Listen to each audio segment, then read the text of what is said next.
लखनऊ का रुख करते हैं और अखिलेश यादव को सुनते हैं। हमारे मुख्यमंत्री जी हैं, उन्हें पता ही नहीं मंत्री कौन बन गया, और अगर मंत्री बन भी गए तो मंत्रियों ने किसके ट्रांसफर कर दिए किसी को नहीं पता। अगर आपने पढ़ा होगा अखबारों में, बताओ ट्रांसफर पोस्टिंग में ऐसा खेल कभी नहीं हुआ जो इस बार हो रहा है इनकी सरकार में। इसलिए जहां इस सरकार की शुरुआत है, लोग अभी से शर्मिंदा होने लगे हैं। और अगर उठा करके देखो आप, अगर आप सरकारी अस्पताल में जाएंगे, आपको इलाज नहीं मिलेगा वहां पर। सरकारी अस्पताल में अगर दवाई मांगेंगे तो दवाई नहीं मिलेगी। अगर आप ऑपरेशन कराना चाहोगे तो न जाने कितने दिन का इंतजार करना पड़ेगा, तब जाकर के आपका ऑपरेशन होगा। ये हालत है। बताइए, 5 साल सरकार चलाने के बाद, और डबल इंजन की सरकार। ये नोएडा, जहां पर समाजवादियों ने न जाने कितने काम कर करके दिखाए, और ऐसे ऐसे काम किए जो काम अभी तक भारतीय जनता पार्टी पूरे नहीं कर पाई है। दिल्ली से जोड़ने वाली मेट्रो अगर किसी ने बनाई थी तो समाजवादियों ने बनाई थी। बनाई हम लोगों ने, उद्घाटन किसी और ने कर दिया। और ये ग्रेटर नोएडा वाली भी मेट्रो किसी ने बनाई तो समाजवादियों ने बनाई। और एलिवेटेड रोड, जिससे न जाने कितने लोग प्रतिदिन चलते होंगे, लाखों लाख लोग इस्तेमाल करते होंगे। अगर किसी ने बनाई है एलिवेटेड रोड तो समाजवादियों ने बनाई है। और कितने काम मैं बताऊं, बहुत बड़े बड़े पैमाने पर समाजवादियों ने काम करके दिखाए। और जो लोग कहते थे कि फ्लैट इतने बन गए, इतने हमने दिलवा दिए,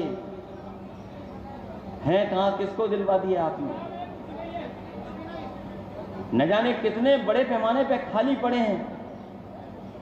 न जाने कौन सा तालमेल है इन लोगों का, न जाने क्या है जिसकी वजह से अभी भी जिन्होंने बुक कर रखे हैं फ्लैट, उनको नहीं मिल पा रहे हैं। न रोजगार मिल रहा है, न काम मिल रहा है, और न कारोबार चल रहा है। जब से नोटबंदी की है, पूरे का पूरा देश का कारोबार ठप करने का काम किया उन्होंने। और कहते थे भ्रष्टाचार हो ही नहीं रहा है, लेकिन हिसाब किताब लगाओगे तो भ्रष्टाचार कितना हो रहा है कोई कल्पना नहीं कर सकता है।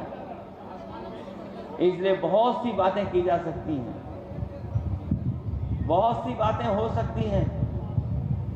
इसलिए इस मौके पर जहां हम सब लोग रघुवीर प्रधान जी को याद कर रहे हैं, उनकी प्रतिमा का अनावरण करने आए,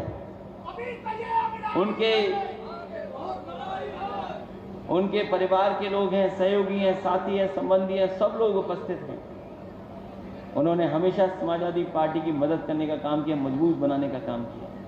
मुझे उम्मीद है कि जिस तरीके से उन्होंने समाजवादी पार्टी की मदद की और मजबूत किया, और जिस तरीके से उनकी कोशिश थी कि शिक्षा से ही बदलाव आ सकता है, हमें उम्मीद है कि जो रास्ता उन्होंने दिखाया, उस रास्ते पर हम सब लोग चल करके न केवल समाज को आगे बढ़ाएंगे, बल्कि अपना पार्टी का भी सम्मान बढ़ाने का काम करेंगे। मैं एक बार फिर भरत यादव जी का, उनके सहयोगी साथियों का, और जितने भी समाजवादी साथी उपस्थित हैं, उनका मैं धन्यवाद देता हूँ। साथ ही साथ इस गर्मी में, जहाँ इतनी उमस भरी गर्मी है, जहाँ इतनी उमस है, वहाँ इतनी बड़ी संख्या में हमारे समाजवादी साथी आए। हम आपका भी बहुत बहुत धन्यवाद और आभार प्रकट करते हैं कि इस उम्मीद और इस भरोसे के साथ आने वाले समय में हम लोग पार्टी को और मजबूत बनाने का काम करेंगे। बहुत बहुत धन्यवाद।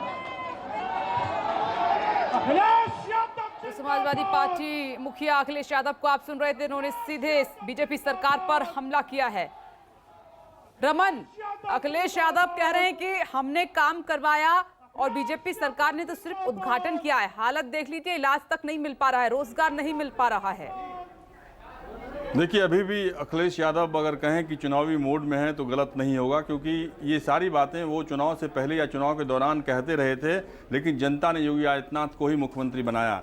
लेकिन अखिलेश यादव ने जो काम किया उस काम को गिनाने में कोई बुराई भी नहीं है। जो मेट्रो के बारे में उन्होंने कहा कि नोएडा का मेट्रो हो या ग्रेटर नोएडा का मेट्रो हो, उस मेट्रो को बनाने का काम अखिलेश यादव की सरकार ने किया। इसमें कोई गलत बात भी नहीं है, इसमें सच्चाई भी है। और चूंकि अखिलेश यादव का आज का दौरा नोएडा के इलाके में है, इसीलिए नोएडा में जो डेवलपमेंट का काम हुआ, विकास का जो काम हुआ नोएडा ग्रेटर नोएडा में, उसकी बातों का जिक्र अपने संबोधन में वो कर रहे थे और जनता को एहसास दिलाने की कोशिश कर रहे थे कि मैं आपके बीच आया हूं, अपनी काम जो मैंने काम किया उस काम को गिनाने के लिए आया हूं और आपको ये एहसास दिलाने के लिए आया हूं कि आगे आने वाले समय में भी जब भी हमें मौका मिलेगा वो काम को हम आगे बढ़ाएंगे और नया काम भी शुरू करेंगे।